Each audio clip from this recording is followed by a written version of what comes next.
open access has got its own strengths. And that strength is really that we are able to see your peers in developing countries.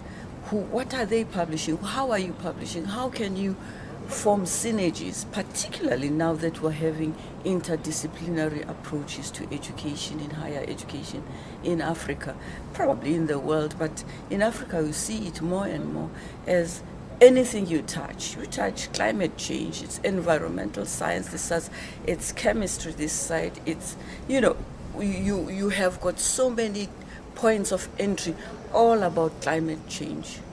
So that is why open access is so important, because if you publish in one journal, say you publish in a chemistry journal, which costs so much, people in environmental science will never see it unless we subscribe to it, but it costs a fortune to subscribe to.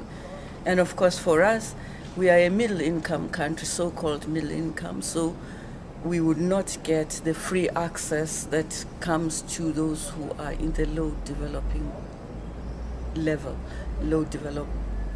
country level by UNESCO standards.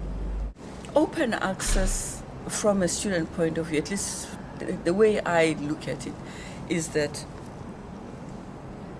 at this point in time, our students go straight into the Google field. And I have no problem with that if they really find the article that they want.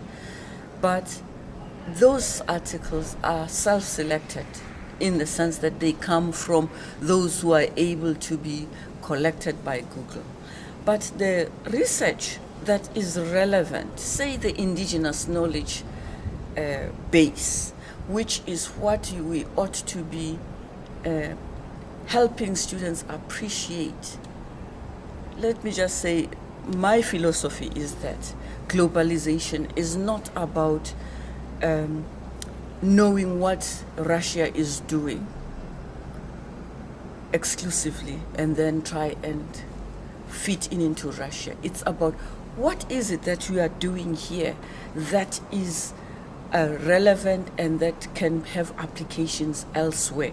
And then you form synergies with other people who are doing exactly the same thing. Or not exactly the same thing, but you may see a certain angle where their information or research is going to be relevant in your own country. For too long in developing countries, education is about taking what is foreign and making it local, and ignoring, in the developing world anyway, ignoring the wealth that is right where you are standing. And I think open access is about digging the well right in front of you and getting the riches and the water and questing and removing the thirst from here, and then being able to have energy to go further afield and integrate that knowledge for service to your community.